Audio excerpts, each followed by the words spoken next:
அண்ணா IAS academy சாதனையாளர்களின் சங்கம். 1905 வங்கப் பிரிவினை பார்க்க போறோம். இந்த வங்கப் பிரிவினை என்ன சொல்லுது அப்படின்றத ஒரு கதையா பார்ப்போம். இந்த கதையா பார்த்துட்டு அதுக்கப்புறம் பாத்தீங்கன்னா நம்ம உள்ள லைன் பை லைன் எக்ஸ்பிளைன் பண்ணுவோம். அப்ப ஃபர்ஸ்ட் வங்கத்தை பாத்தீங்கன்னா பிரிக்கணும் அப்படின்னு சொல்லி முற்படுறாங்க ஆங்கிலேயர்கள். அப்ப வங்கத்தை பிரிக்கிறதுக்கு காரணம் என்ன சார் அப்படின்னா, நல்லா பாருங்க. வங்கம் பிரிக்க காரணம் பீகார், ஒரிசா, சோட்டா நாக்பூர்.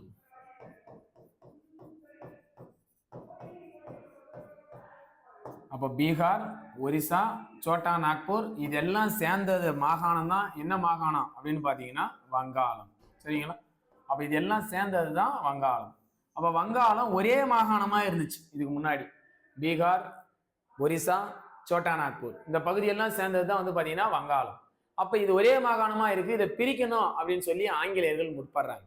அதன்படி இவங்க என்ன பண்றாங்கன்னா முதல்ல 1860 இதை பிரிக்கணும் அப்படின்னு சொல்லி பிளான் பண்றாங்க. ஸோ அதை பத்தி விவாதங்கள் நடத்துறாங்க. வங்கத்தை நம்ம பிரிச்சிடலாம், பீகார், ஒரிசா, சோட்டா நாக்பூர் எல்லாம் உள்ளடக்கி இருக்கு, இதை நம்ம பிரிச்சிடலாம் அப்படின்னு சொல்லி 1860 பேசுறாங்க. அதுக்கு அடுத்தபடியா 1890 கிட்டத்தட்ட பாத்தீங்கன்னா ஒரு 30 ஆண்டுகள் கழிச்சு என்ன பண்றாங்கன்னா மீண்டும் புத்துயிர் கொடுக்குறாங்க இந்த வங்க பிரிவினைக்கு. அதுக்கு அடுத்தபடியா 1899 என்ன பண்றாங்கன்னா ஒரு ஆள் அப்பாயின்மெண்ட் பண்றாங்க. ஒரு ஆள் அப்பாயின்மெண்ட் பண்ணல, கவர்னர் ஜெனரலா ஒருத்தர் வரார். அவர் யாருன்னு பாத்தீங்கன்னா கானிங் பிரபு. சரிங்களா? அப்ப இந்த கானிங் பிரபு என்ன பண்றாருன்னா வங்கத்தை பிரிக்கிற முயற்சியில இறங்குறாரு. நல்லா பாருங்க. 1860 வங்க பிரிக்கிறதுக்குண்டான விவாத கூட்டங்கள் நடைபெறுது. 1890 வங்கத்தை பிரிக்கிறதுக்குண்டான புத்துயிர் கொடுக்குறாங்க. 1899 கர்சன் பிரபு அப்பாயின்மெண்ட் பண்றாங்க. அப்ப கர்சன் என்ன பண்றாரு அப்படின்னு பாத்தீங்கன்னா வங்கத்தை பிரிக்கிற முயற்சியில இறங்குறாரு. அதுக்காக இவர் ஒரு புத்தகத்தை எழுதுறார் அல்லது நூலை எழுதுகிறார். அந்த நூல் என்ன பேர் அப்படின்னு பாத்தீங்கன்னா இந்தியாவின் பிரதேச மறு விநியோகம் அப்படின்ற ஒரு நூல். எந்த வருஷம் அப்படின்னு பாத்தீங்கன்னா 1903. அப்ப இதைதான் நம்ம இங்க சொல்லிட்டு இருக்கோம். சரியா? அப்ப 1860 வங்கம் பிரிக்கிறதுக்கு உண்டான விவாதங்கள் நடைபெறுதுங்க. வங்க பிரிவினைக்கு புத்துயிர் அளிக்கப்பட்ட ஆண்டு 1890. கர்சன் பிரபு வைசிராயா நியமிக்கப்பட்ட ஆண்டு 1899 ஜனவரி 6. வந்தவர் 1903 ஒரு நூல் ஒன்று எழுதுறாரு. அந்த நூல் பேர் இந்தியாவின் பிரதேச மறு விநியோகம். இந்த நூலை கர்சன் பிரபு எழுதுறாரு. பாருங்க, 1903 கர்சன் பிரபு இந்தியாவின் மறு பிரதேச விநியோகம் அப்படின்ற தலைப்புல நூல் எழுதுறாரு. அதுல முக்கியமா எதை பத்தி எழுதுறாரு அப்படின்னா இந்த வங்காளத்தை பத்தி எழுதுறாரு. வங்காளம், பீகார், ஒரிசா, சோட்டா நாக்பூர் இதெல்லாம் உள்ளடக்கிய ஒரே மாகாணமா இருக்கு, இதை பிரிக்கணும் அப்படின்னு சொல்லி அது எப்படி எப்படிலாம் பிரிக்க போறோம் அப்படின்னு சொல்லி கிழக்கு வங்கமாகவும் மேற்கு வங்கமாகவும் இதை பிரிச்சா நிர்வாகத்தினுடைய சுமை குறையும், வங்கத்துக்கு வளர்ச்சி பெறும், அசாமில் வளர்ச்சி பெறும், வங்கத்துடைய நிர்வாக சுமை குறையும் அப்படின்னு சொல்லி நிறைய விஷயங்களை அந்த நூல்ல எழுதுறாரு நம்ம கர்சன் பிரபு. அப்ப இந்த நூலை ஒருத்தர் படிச்சு பார்த்துட்டு சில குறிப்புகளை திருத்துறாரு. அவர் யார் அப்படின்னு பாத்தீங்கன்னா ரிஸ்லி பிரபு. அவர் யாருங்க? ரிஸ்லி பிரபு. நாளடைவுல ஒரு அறிக்கையை வெளியிடுறாரு. அந்த அறிக்கைக்கு பேரு ரிஸ்லி அறிக்கை அல்லது ரிஸ்லி பேப்பர்ஸ் அப்படின்னு சொல்றாங்க.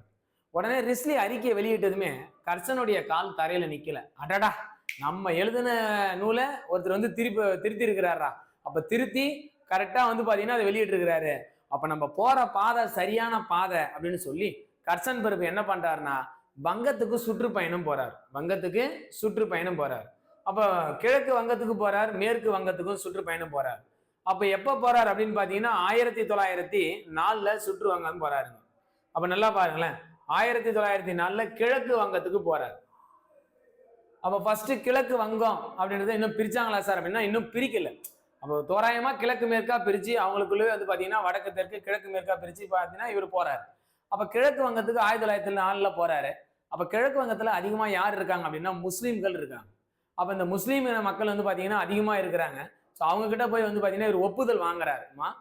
ஐயா, இந்த மாதிரி உங்களுக்கு சிறப்பு சலுகைகள்லாம் தரேன், அது மட்டும் இல்லாம முஸ்லீம் இனத்துக்குனே தனி சமூக சமயம் தரேன், நீங்க தனியா வாழ்ந்துக்கலாம் அப்படின்னு சொல்லி இவர் என்ன பண்றாருன்னா சில ஆசை வாக்குறுதிகளை பொய்யா சொல்லி வாரி எடுத்து கூறி அந்த வாக்குறுதிகளை நிறைவேற்றவே இல்லைங்க. பின்னால அந்த வாக்குறுதிகளை சொல்றாப்புல நம்ம கர்சன் பிரபு. உடனே இதை என்ன பண்றாங்கன்னா முஸ்லீம்கள் அதிகம் கிழக்கு வங்கத்துல கையெழுத்து போடுறாங்க கர்சன் பிரபு. உடனே இவர் எங்க போறாருன்னா மேற்கு வங்கத்துக்கு போறாரு. அதே 1904 எங்க போறாரு அப்படின்னா மேற்கு வங்கத்துக்கு போறாரு. அப்ப இந்த மேற்கு வங்கத்துல போய் என்ன பண்றாருன்னு பாத்தீங்கன்னா முஸ்லீம் கிட்ட பேசுறாரு. உங்களுக்கு தனி சமூக சமயம் தரேன், தனி மாநிலமா அவங்கள உருவாக்கிறேன், நீங்க இந்துக்கள்கிட்ட இருந்து நிரந்தர விடுதலை பெறலாம் அப்படின்னு சொல்லியிருப்பாங்க. அப்ப காரணம் என்ன அப்படின்னு பாருங்க. மேற்கு வங்கத்துல இந்துக்கள் அதிகம், முஸ்லிம்கள் குறைவு. கிழக்கு வங்கத்துல முஸ்லிம்கள் அதிகம், இந்துக்கள் குறைவு. சரிங்களா? அப்ப கிழக்கு வங்கத்துல கையெழுத்து போட்டாங்க முஸ்லீம் இன மக்கள், உங்க இன மக்கள். அப்ப நீங்களும் கையெழுத்தை போடுங்க, உங்களுக்கு தனி மாநிலத்தை உருவாக்கி தரேன், தனி சமூக சமயத்தை தரேன், உங்களுக்கு சிறப்பு சலுகை தரேன்னு சொல்லி கையெழுத்து வாங்கிடுவாரு கர்சன். அந்த சமயத்துல தான் இந்துக்கள் என்ன சொல்லியிருப்பாங்க அப்படின்னு பாத்தீங்கன்னா, கையெழுத்து போடாதீங்க, ஆங்கிலேயர்கள் ஏமாத்துவாங்க, அவங்க நம்மளை பிரிக்க பாக்குறாங்க, அவங்களுடைய பிரித்தாளும் கொள்கையை இங்க பயன்படுத்துறாங்க, அதனால கையெழுத்து போடாதுன்னு சொல்லியிருப்பாங்க. அதையும் மீறி இந்த முஸ்லீம் இன மக்கள் என்ன பண்ணிருப்பாங்கன்னா, கிழக்கு வங்கத்துல கையெழுத்து போட்டாங்க, நம்மளும் கையெழுத்து போடலாம்னு சொல்லி கையெழுத்த போட்டாங்க. அதன் அடிப்படையில கர்சன் என்ன பண்றாரு அப்படின்னு பாத்தீங்கன்னா, ஜூலை 19ஆம் தேதி, அதாவது 1905 ஜூலை 19ஆம் தேதி வங்கத்தை நான் பிரிக்க போறேன், அதிகாரப்பூர்வமா பிரிக்க போறேன் அப்படின்னு சொல்லி ஆணையிடுறாரு, அனௌன்ஸ்மெண்ட் கொடுக்குறாரு கர்சன் பிரபு. பிரிச்சாரா சார் அப்படின்னா இன்னும் பிரிக்கலைங்க. அப்ப ஜூலை 19ஆம் தேதி பிரிக்க போறேன்னு சொல்றாரு. காரணம் என்னன்னா, இவர் எல்லாத்துக்குமே இப்ப கிணறு வெட்டின ரசீதி உருவாக்கிட்டாப்ல. எப்படி அப்படின்னா, 1904 சுற்றுப்பயணம் போறாரு, கிழக்கு வங்கத்துக்கும் போறாரு, மேற்கு வங்கத்துக்கும் போறாரு, பிரிக்கிறதுக்கு உண்டான முயற்சிகள்ல ஈடுபடுறாரு, முஸ்லீம் கிட்ட தனியா கையெழுத்தும் வாங்கிட்டாரு. இப்ப எல்லா எவிடன்ஸும் அவர் கையில வச்சிருக்கிறார். இருந்தாலும் இது இந்தியாவில் இந்த பிரச்சனை எப்படி வெடிக்குது அப்படின்னு பாக்குறதுக்காகவே கர்சன் பிரபு என்ன பண்றாருன்னா ஒரு அனௌன்ஸ்மெண்ட்டை கொடுக்குறாரு, நான் வங்கத்தை 2ஆ பிரிக்க போறேன் அப்படின்னு சொல்லி. ஆரம்ப காலகட்டத்தில் 1905 ஜூலை 19ஆம் தேதி அன்னைக்கு வந்து பாத்தீங்கன்னா ஒரு அனௌன்ஸ்மெண்ட் கொடுக்கிறார். அதாவது அறிவித்தார், அவ்வளவுதான். மற்றபடி பிரிக்கப்பட்டதா அப்படின்னு பாத்தீங்கன்னா பிரிக்கப்படலை.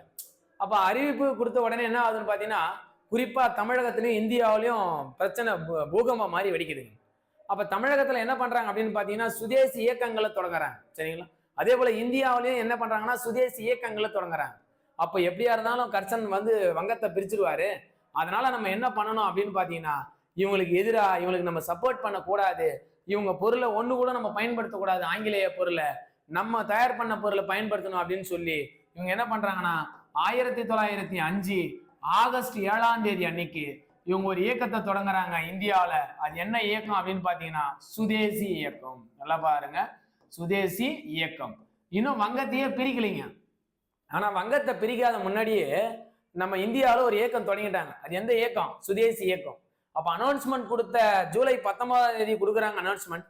அதுக்கு அடுத்த மாசமே இவங்க என்ன பண்ணிட்டாங்க அப்படின்னு பாத்தீங்கன்னா, இவங்க கர்சன் எப்படியா இருந்தாலும் வங்கத்தை பிரிச்சிருவாப்ல, அதனால நம்ம இவங்களுக்கு சப்போர்ட் பண்ணக்கூடாது, ஆங்கிலேய பொருளை புறக்கணிக்கணும், உள்நாட்டில் உற்பத்தி பண்ண பொருளை நம்ம பயன்படுத்தணும் அப்படின்ற நோக்கத்துக்காக ஒரு இயக்கத்தை தொடங்குறாங்க. அந்த இயக்கம் சுதேசி இயக்கம். அதனாலதான் நம்ம பள்ளி பாடப்புத்தகத்துல கூட புத்தகத்துல ஒரு வரி கொடுத்திருப்பாங்க, வங்க பிரிவினையை எதிர்த்து தொடங்கப்பட்ட இயக்கம் சுதேசி இயக்கம் அப்படின்னு சொல்லி நம்ம பள்ளி பாடப்புத்தகம் தெளிவா சொல்லும். சரிங்களா? ரைட். அப்ப இப்படிதான் 1905 ஆகஸ்ட் 7ஆம் தேதி அன்னைக்கு சுதேசி இயக்கத்தை தொடங்கிடுறாங்க. ஆனா இருந்தாலும் வங்கம் எப்ப சார் பிரிக்கப்படுது அப்படின்னு பாத்தீங்கன்னா 1905 அக்டோபர் 16ஆம் தேதி அன்னைக்கு தான் எதை பிரிக்கிறாங்க அப்படின்னு பாத்தீங்கன்னா வங்கத்தை 2ஆ பிரிக்கிறாங்க. அப்ப வங்கம் பிரிப்பதாக கர்சன் அறிவித்த நாள்னு கேட்டா 1905 ஜூலை 19. வங்கம் அதிகாரப்பூர்வமாக பிரிக்கப்பட்ட நாள் மற்றும் வருடம் கேட்டா 1905 அக்டோபர் 16. அப்ப அதிகாரப்பூர்வமா என்ன பண்ணிட்டாங்க அப்படின்னா வங்கத்தை 2ஆ பிரிச்சுட்டாரு. பிரிச்ச உடனே அவர் சொல்றாரு, வங்கத்து வந்து பாத்தீங்கன்னா நிர்வாக சுமை குறையும் அப்படின்னு சொல்றாரு. வங்கத்துக்கு என்ன சுமை குறையும்? நிர்வாக சுமை குறையும் அப்படின்னு சொல்றாரு. அது மட்டும் இல்லாம அசாம்ல வளர்ச்சி ஏற்படும் அப்படின்னு சொல்றாரு. அப்ப நல்லா பாருங்களேன், இந்த இதுக்காகத்தான் வங்கத்தை 2ஆ பிரிக்கிறேன் அப்படின்னு சொல்லியிருப்பாரு. 1905 அக்டோபர் 16ஆம் தேதி அன்னைக்கு வங்கத்தை பிரிச்சுட்டாப்ல. இப்ப முஸ்லிம்கள்லாம் வந்து என்ன பண்றாங்க அப்படின்னு பாத்தீங்கன்னா, அவங்க சொன்னது போல வாக்குறுதி கொடுத்தாரு இல்லையா கர்சன் பிரபு, கிழக்கு வங்கத்துக்கு போனாரு, மேற்கு வங்கத்துக்கு போனாரு, வாக்குறுதி கொடுத்தாரு இல்ல, அப்ப அந்த வாக்குறுதியை நிறைவேற்றுங்க அப்படின்னு சொல்லி இந்த முஸ்லிம்கள் அனைவரும் ஒன்று திரண்டுறாங்க. அப்ப கர்சன் என்ன சொல்றாருன்னா, உங்க வாக்குறுதியில் என்னால நிறைவேற்ற முடியாதுன்னு சொல்றாரு. உடனடியா முஸ்லிம்கள் அத்தனை பேருமே போய் இந்துக்கள் கூட ஒன்னா வந்து பாத்தீங்கன்னா கட்டி தழுவி சகோதரத்துவத்தை போட்டுறாங்க. அதனாலதான் வந்து பாத்தீங்கன்னா இந்துக்கள் என்ன பண்ணுவாங்கன்னா, இந்த வங்கம் பிரிக்கப்பட்ட நாளான 1905 அக்டோபர் 16 அந்த நாளான அன்னைக்கு என்ன பண்ணிருப்பாங்க அப்படின்னு பாத்தீங்கன்னா ரக்ஷா பந்தனை அனுசரிச்சிருப்பாங்க. கையில ஒருத்தருக்கு ஒருத்தர் ராக்கி கட்டி நம்ம சகோதரத்துவமா இருக்கலாம், இந்து முஸ்லீம் ஒற்றுமையா இருக்கலாம் அப்படின்னு சொல்லி இவங்க சகோதரத்துவத்தை போற்றக்கூடிய வகையில ரக்ஷா பந்தனை அனுசரிச்சிருப்பாங்க.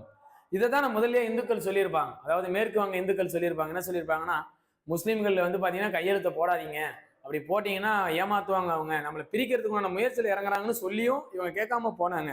இருந்தாலும் மீண்டும் வந்து பாத்தீங்கன்னா இந்துக்கள் கூடவே சேர்ந்துக்கிறாங்க, நம்ம சகோதரத்துவத்தோட இருக்கலாம் அப்படின்னு சொல்லி. அதுக்கு அடுத்தபடியா இந்த வங்கம் பிரிக்கப்பட்ட அக்டோபர் 16ஆம் தேதி அன்னைக்கு என்ன தினமா கொண்டாடுறாங்க, என்ன தினமா அனுசரிக்கிறாங்க அப்படின்னு பாத்தீங்கன்னா துக்க தினமா அனுசரிக்கிறாங்க. சரிங்களா? அப்ப வங்காளம் முழுவதும் துக்க தினமா அனுசரிக்கிறாங்க.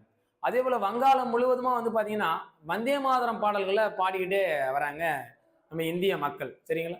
அந்த பகீம் சந்திர சட்டர்ஜியால எழுதப்பட்ட அந்த பாடலான வந்தே மாதரம் பாடல்களை பாடிக்கிட்டே வங்காளம் முழுவதும் துக்க தினமா அனுசரிக்கிறாங்க. அதுக்கு அடுத்தபடியா இந்த போராட்டங்கள் தீவிரமாகுதுங்க.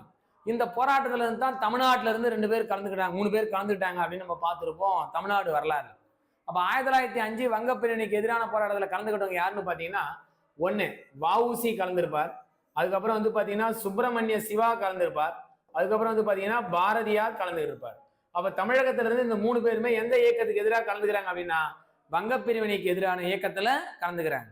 அப்ப இந்த வஉசியுடைய முதல் அரசியல் போராட்டம் அல்லது வஉசியுடைய முதல் அரசியல் நிகழ்வு எந்த பிரிவினை அப்படின்னு பாத்தீங்கன்னா வங்க பிரிவினை தான் முதல் பிரிவினை, முதல் போராட்டம். சரியா? அப்ப இது ரொம்ப ரொம்ப முக்கியமான ஒரு விஷயம். அப்ப வங்காளம் முழுவதும் போராட்டம் வெடிக்குது. எல்லாருமே போராட்டம் வந்து பாத்தீங்கன்னா தீவிரமா நடைபெற்று வருதுங்க. ஊர்வலமா கொடி பிடிச்சுக்கிட்டு எதிர்ப்பு தெரிவிச்சுக்கிட்டே வராங்க, வந்தே மாதரம் பாடலை பாடிக்கிட்டே வராங்க.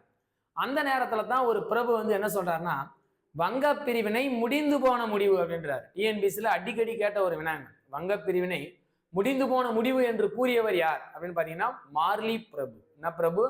மார்லி பிரபு. இவர் தான் சொல்லுவாருங்க வங்க பிரிவினை முடிந்து போன முடிவு அப்படின்னு சொல்லி. அப்போ உடனடியா மக்கள் என்ன பண்ணுவாங்கன்னா, எந்த இயக்கத்துக்கு ஆதரவு தெரிவிப்பாங்கன்னா சுதேசி இயக்கத்துக்கு ஆதரவு தெரிவிப்பாங்க. அப்ப நம்ம வங்கத்துக்கு அப்புறம் நம்ம எதை பார்க்க போறோம் அப்படின்னா சுதேசி இயக்கத்தை பார்க்க போறோம். அதனாலதான் நம்ம ஸ்கூல் புக்கு சொல்லுதுங்க, வங்க பிரிவினைக்கு எதிராக தொடங்கப்பட்ட இயக்கம் சுதேசி இயக்கம் அப்படின்னு சொல்லி. இப்ப நம்ம இந்த நோட்ஸை பார்ப்போம் வாங்க. அப்ப 1905 வங்க பிரிவினை நடைபெறுதுங்க. முதல்ல விவாதங்கள் நடைபெற்ற ஆண்டு அப்படின்னு பாத்தீங்கன்னா 1860.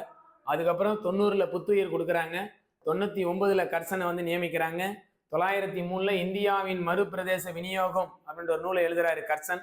அதுல குறிப்புகளை திருத்தி ஒருத்தர் வெளியிடுறாரு. அவர் யாருன்னு பாத்தீங்கன்னா ரெஸ்லி பிரபு. அந்த அறிக்கைக்கு பேரு ரெஸ்லி அறிக்கை. வங்க பிரிவினைக்கு ஆதரவா வந்து பாத்தீங்கன்னா இந்த ரெஸ்லி அறிக்கை செயல்படுதுங்க. அதுக்கு அடுத்தபடியா நம்ம எதை பார்க்க போறோம் அப்படின்னு பாத்தீங்கன்னா இந்த வங்கத்தை எப்படி பிரிச்சாங்க அப்படின்னு பார்க்க போறோம். அப்ப வங்காளம் பிரிக்க காரணம், வங்காளம், ஒரிசா, பீகார், சோட்டா நாக்பூர் இதெல்லாம் ஒரே மாகாணமா இருக்கு. ஸோ இதை பிரிக்கிறதுக்கான ஆங்கிலேயர்கள் முயற்சியில் இறங்குறாங்க. 40 ஆண்டுகள் முயற்சிங்க. ஆனா கர்சன் பிரபு வந்த உடனே வங்காளத்தை பிரிக்கிறதுக்கு உண்டான முயற்சியில் இறங்கினார். இந்து முஸ்லீமுக்கு இடையே பிளவை ஏற்படுத்தினார். 1904ல கிழக்கு வங்கத்துக்கு சுற்றுப்பயணம் போறார். ஸோ இதுதான் நம்ம கதையா பார்த்தோம். கிழக்கு வங்கத்துக்கு போய் என்ன பண்றாரு அப்படின்னு பாத்தீங்கன்னா அவங்க கிட்ட சில பொய்யான வாக்குறுதிகளை கொடுக்குறாரு, சலுகைகளை வாரி வாரி வழங்குறார். ஸோ உங்களுக்கு தனி மாநிலமா உருவாக்கி தரேன், டாக்காவை உங்களுக்கு வந்து பாத்தீங்கன்னா பிரிச்சு கொடுத்துட்றேன், நீங்க அதில் தனி சமூக சமயமா இருங்க அப்படின்னு சொல்லப்படுதுங்க. ஸோ முகலாய ஆட்சி காலத்துல பெற்ற சலுகை உரிமைகள் அத்தனையும் உங்களுக்கும் கிடைக்கும் அப்படின்னு சொல்றாரு கிழக்கு வங்கத்துல போய். அடுத்து மேற்கு வங்கத்துக்கு போறாப்ல. ஸோ மேற்கு வங்கத்துல போய் இந்துக்கள் கிட்ட இருந்து நிரந்தர விடுதலையை வாங்கி தரேன் அப்படின்னு சொல்லியும் கர்சன் பேசுறாரு. சரியா? ஸோ இது கதையில நம்ம பேசணும். அப்போ எல்லார்கிட்டையுமே வந்து பாத்தீங்கன்னா முஸ்லீம் கிட்ட பேசி உத்தரவாதம் வாங்கிட்டாரு, கையெழுத்தை வாங்கிட்டாரு. ஸோ இதுக்கு எதிராக போராட்டங்கள் வெடிக்குது, சில சூளுரைகளும் எடுக்கிறாங்க. ஸோ வங்க பிரிவினைக்கு எதிராக 60,000 பேர் கையெழுத்து எடுத்து மனுக்களை வந்து பாத்தீங்கன்னா அப்போதைய ஆங்கிலேய அரசாங்க அலுவலர்கிட்ட கொடுக்குறாங்க. ஆனா எதுக்குமே செவி சாய்க்கல. அப்ப வங்க பிரிவினை அதிகாரப்பூர்வமா எப்ப சார் பிரிச்சாங்க அப்படின்னு பாத்தீங்கன்னா 1905 அக்டோபர் 16. ஆனா வங்க பிரிவினை எப்போ அனௌன்ஸ்மெண்ட் கொடுத்தாங்க அப்படின்னா 1905 ஜூலை 19ஆம் தேதி அன்னைக்கு பிரிக்கிறதாக அறிவிச்சார் கர்சன் பிரபு. அதுக்கு அடுத்தபடியா அதிகாரப்பூர்வமா பிரிக்கப்பட்ட உடனே வங்கம் வந்து பாத்தீங்கன்னா 2ஆ பிரியப்படுது. ஒண்ணு கிழக்கு வங்கம், இன்னொன்னு மேற்கு வங்கம். கிழக்கு வங்கத்துக்கு தலைநகர் டாக்கா, மேற்கு வங்கத்துக்கு தலைநகர் கல்கத்தா. ஸோ வங்க பிரிவினுக்கு கர்சன் கூறிய காரணம் நிர்வாக வசதி மற்றும் வங்கத்தின் வளர்ச்சி. ஆனா உண்மையிலேயே நடந்தது என்னன்னா இந்து முஸ்லீமுடைய ஒற்றுமை சீர்குலைஞ்சு போச்சு. இதுதான் உண்மை காரணம். அதாவது இந்து முஸ்லீமே பிரிக்கணும் அப்படின்றதுக்காக பண்ணுதுங்க. ஸோ அப்போ வங்கம் பிரிக்கப்பட்ட அதே நாளான என்ன பண்றாங்க அப்படின்னு பாத்தீங்கன்னா அக்டோபர் 16ஆம் தேதி அன்னைக்கு தேசிய துக்க தினமா வந்து பாத்தீங்கன்னா வங்காளம் முழுவதும் கொண்டாடுறாங்க. அதுக்கு அடுத்தபடியா வந்து பாத்தீங்கன்னா மக்கள் உண்ணாவிரத போராட்டங்களை நடத்துறாங்க. ஸோ வங்க பிரிவினை எதிர்த்து கல்கத்தாவில் பாடப்பட்ட பாடல் வந்தே மாதரம், பகீம் சந்திர சட்டர்ஜி இயற்றப்பட்ட ஒரு பாடல். ஆனந்த மடம் அப்படின்ற ஒரு நூல்ல இருந்து எடுத்திருப்பாங்க. வங்க பிரிவினை எதிர்த்து இந்து முஸ்லீம் ஒற்றுமையை எதிர்த்து என்ன பண்ணியிருப்பாங்கன்னு பாத்தீங்கன்னா அதே போல ரவீந்திரநாத் தாகூரும் ஒரு பாடலை பாடியிருப்பாரு. அந்த பாடல் பேரு அமர் சோனா பங்களா, எங்கள் தங்கம் வங்கமே, பின்னால பங்களாதேஷ் தனி மாநிலமா உருவானும் போது என்ன பண்ணியிருப்பாங்கன்னு பார்த்தீங்கன்னா, இவர் எழுதின அந்த பாடல் வரி தான் தேசிய கீதமா செயல்பட்டிருக்கும். இன்ன வரைக்கும் அது தேசிய கீதமா தான் இருக்குங்க. சரிங்களா? அதுக்கு அடுத்தபடியா வந்து பார்த்தீங்கன்னா, வங்க பிரிவினைக்கு எதிராக ரக்ஷா பந்தன் அனுசரிக்கிறாங்க. ஸோ இந்த ரக்ஷா பந்தமும் அனுசரிச்சுட்டு பண்ணியிருக்காங்க. நாடெங்கிலும் விரிவான போராட்டங்கள் செயல்பட்டு இருக்குதுங்க. இந்த வங்க பிரிவினை முடிந்து போன முடிவு அப்படின்னு நம்ம பார்த்தோம். சரிங்களா? அப்ப இந்த வங்க பிரிவினை முடிந்து போன முடிவுன்னு சொன்னவர் யாருங்க? மார்லி பிரபு. ஸோ இவர் தான் வந்து முடிந்து போன முடிவுன்னு சொல்றாரு. அப்ப இந்த போராட்டங்களால எந்த ஒரு பயனும் இல்லை அப்படின்னு சொல்லி மக்கள் நேரடி நடவடிக்கையில இறங்குறாங்க. அந்த நேரடி நடவடிக்கை தான் எதுன்னு பாத்தீங்கன்னா சுதேசி இயக்கம். அப்ப வங்க பிரிவினை எதிர்த்து அந்த கருத்துக்களை வெளியிட்ட பத்திரிகை அப்படின்னு பாத்தீங்கன்னா பெங்காலி, பாரத மாதா, அமிர்த பஜார் பத்திரிகா, நியூ இந்தியா அப்படின்னு சொல்லி பத்திரிகைகள் வந்து பாத்தீங்கன்னா உருவாச்சு. ஸோ அப்போ 1905 வங்கம் பிரிக்கப்பட்டுருச்சு. நம்ம அடுத்து எதை பார்க்க போறோம்னா சுதேசி இயக்கம். இப்போ வங்கம் பிரிச்சுட்டாங்க இல்லைங்களா? அப்போ வங்கம் எப்போ இணையுது அப்படின்றது இங்கேயே சேர்த்து பார்த்துடலாம். ஸோ வங்கம் ஒன்றிணைவு 1911 வங்கம் இணையுதுங்க. அப்போ வங்கம் இணையறதுக்கு உண்டான காரணத்தை பார்க்கலாம். வங்கம் ஒன்றிணைய காரணம் சுதேசி இயக்கத்தின் நேரடி போராட்டங்கள். அப்ப இதுதான் ஃபர்ஸ்ட்டுங்க. இது ஒரு ரீசன். அது மட்டும் இல்லாம ரெண்டாவது ரீசன் என்ன சொல்லுதுன்னா, சென்னைக்கு வருகை தர இருக்கும் இங்கிலாந்து மன்னரான 5ஆம் ஜார்ஜ் வருகையின் காரணமாக இந்த ரெண்டு விஷயத்துக்காகத்தான் வங்கம் என்ன பண்றாங்க அப்படின்னு பாத்தீங்கன்னா இணைக்கப்படுறாங்க. சரிங்களா? அப்ப இந்த ரெண்டு விஷயம் ரொம்ப ரொம்ப முக்கியம். அப்ப சுதேசி இயக்கத்தினுடைய நேரடி செயல்பாடுனா என்ன சார் அப்படின்னு நம்ம பார்க்கணும். அப்ப நம்ம ஃபர்ஸ்ட் சுதேசி இயக்கத்தை பார்த்திருந்தா அந்த வங்க இணைவு ரொம்ப ஈஸியா இருந்திருக்கும். அப்ப சுதேசி இயக்கத்தினுடைய முக்கிய நோக்கம் என்ன சொல்லுதுன்னா, அந்நிய பொருளை புறக்கணிக்கணும், உள்நாட்டு பொருளை பயன்படுத்தணும், அது மட்டும் இல்லாம தற்சார்பு அடையணும், ஒருத்தருக்கு ஒருத்தர் சுய உதவிகளையும் செஞ்சு கொள்ளணும் அப்படின்னு சொல்லப்பட்டிருக்கும். சரியா? ஸோ இதுதான் இவங்களுடைய முக்கிய நோக்கமா இருந்துச்சு இந்த சுதேசி இயக்கம். அப்ப இந்த சுதேசி இயக்கத்தால வந்து பாத்தீங்கன்னா வங்கம் வந்து ஒன்றிணைய காரணமா இருக்குங்க. அதே போல அதுக்கு தலைமை தாங்கின தலைவர்களும் வந்து பாத்தீங்கன்னா ரொம்ப ரொம்ப முக்கியமான ஒரு காரணமா இருந்துச்சு. அப்போ 6 ஆண்டுகளுக்கு அப்புறம் வங்க பிரிவினை பிரிச்ச 6 ஆண்டுக்கு அப்புறம் என்ன நடக்குது அப்படின்னு பாத்தீங்கன்னா அதை இணைக்கிறாங்க. அப்ப இங்கிலாந்து மன்னர் 5ஆம் ஜார்ஜ் வருகையின் காரணமாகவும் இதை என்ன பண்ணிட்டாங்க, இணைச்சிட்டாங்க. அப்ப வங்கம் இணைக்கப்பட்ட ஆண்டு 1911. ஸோ இந்த ரெண்டு விஷயம் ரொம்ப ரொம்ப முக்கியங்க. இப்ப நம்ம பார்க்க போறோம், இந்த வங்கம் இணைக்கப்படும் போது வைஸ்ராயா இருந்தவர் யார், அது ரொம்ப ரொம்ப முக்கியம். டிஎன்பிசில எக்ஸாம் பாயிண்ட் ஆஃப் வியூல அடிக்கடி கேள்வி கேட்டிருக்கிறாங்க. அப்ப வங்கம் பிரிக்கப்படும் போது இந்தியாவின் வைஸ்ராயா இருந்தவர் யார் அப்படின்னு பாத்தீங்கன்னா கர்சன் பிரபு. ஸோ அப்ப இணைக்கப்படும் போது இருந்தவர் யாருன்னா 2ஆம் ஆர்டின்ச் பிரபு. ஸோ இவர் தான் வந்து பாத்தீங்கன்னா இணைக்கும் போது வைஸ்ராயா இருந்தவர். ஸோ நம்ம இதை கூட நம்ம சொல்லியிருப்போம். சரிங்களா? இந்த வைஸ்ராய் போஸ்ட் கூட.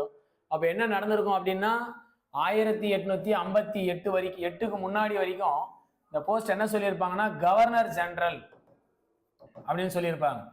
விக்டோரியா மகாராணி பேரறிக்கை அப்புறம் 1858 நவம்பர் 1ஆம் தேதி அதுக்கப்புறம் என்ன சொல்லியிருப்பாங்க அப்படின்னு பாத்தீங்கன்னா இந்த கவர்னர் ஜெனரல் போஸ்ட் ஒழிக்கப்பட்டு அல்லது நீக்கப்பட்டு வைசிராய் அப்படின்ற போஸ்ட்டை கொண்டு வரோம் அப்படின்னு சொல்லி கொண்டு வந்திருப்பாங்க. சரிங்களா? ஸோ அதன் அடிப்படையில் இங்க பாத்தீங்கன்னா வைஸ்ராயா யார் இருந்தார் அப்படின்னா 2ஆம் ஆர்டின்ச் பிரபு இருந்தார். சரிங்களா? இது ரொம்ப ரொம்ப முக்கியங்க. ஸோ அதுக்கு அடுத்தபடியாக நம்ம எதை பார்க்க போறோம் அப்படின்னா சுதேசி இயக்கம். ஸோ சுதேசி இயக்கம் எப்போ அப்படின்றது பாருங்க 1905 ஆகஸ்ட் 7. இப்போ நம்மளுக்கு டவுட் வருங்க, அதாவது வங்க பிரிவினையே வந்து வங்க பிரிவினை எதிர்த்து தொடங்கப்பட்ட இயக்கம்னு சொல்லுது. அப்ப வங்கம் எப்ப பிரிச்சாங்க அப்படின்னா 1905 அக்டோபர் 16ஆம் தேதி அன்னைக்கு பிரிச்சாங்க அப்படின்னு நம்ம பார்த்தோம். இப்போ ஆனா அதுக்கு முன்னாடியே ஆகஸ்ட் 7ஆம் தேதியே தொடங்கிட்டாங்க. சரிங்களா?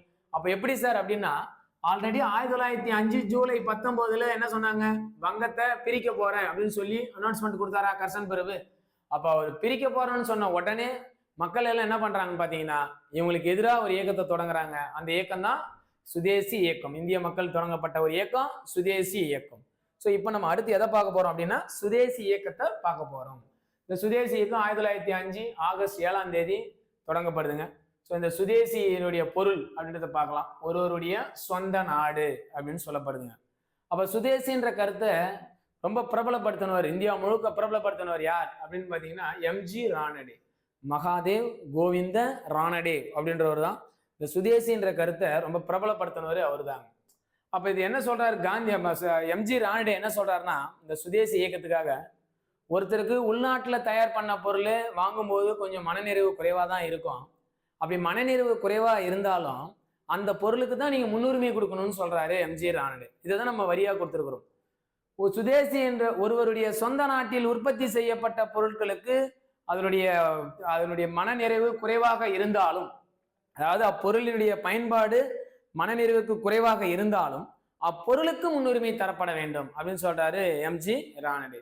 அதே போல காந்தி கூட சொல்றாருங்க, சுதேசி இயக்கம் வந்து பாத்தீங்கன்னா நமக்குள்ள இருக்கக்கூடிய ஆன்ம பலம் அப்படின்னு காந்தி வந்து பாத்தீங்கன்னா சொல்றாரு.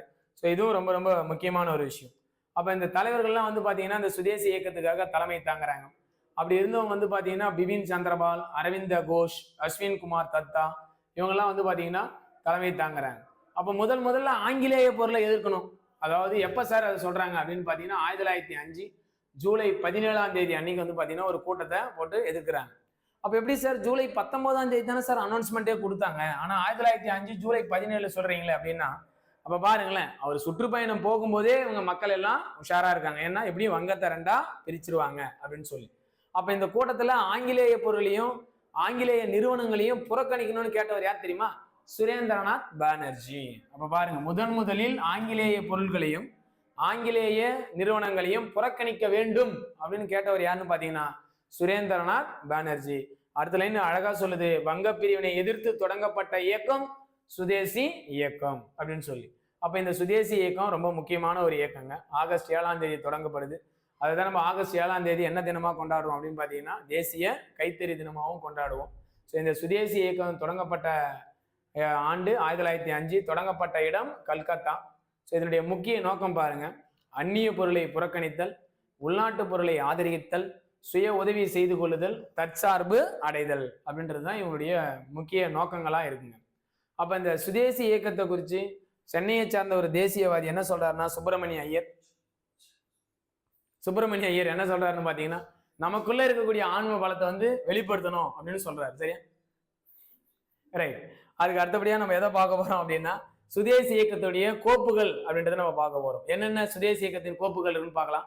ஆக்கப்பூர்வமான சுதேசி, சமிதி மற்றும் தொண்டர்கள் படையுடைய சுதேசி, அதுக்கப்புறம் சாத்வீக செயலற்ற எதிர்ப்புடைய சுதேசி. இந்த 3 சுதேசியும் நம்ம 1 by 1 பார்க்க போறோம்.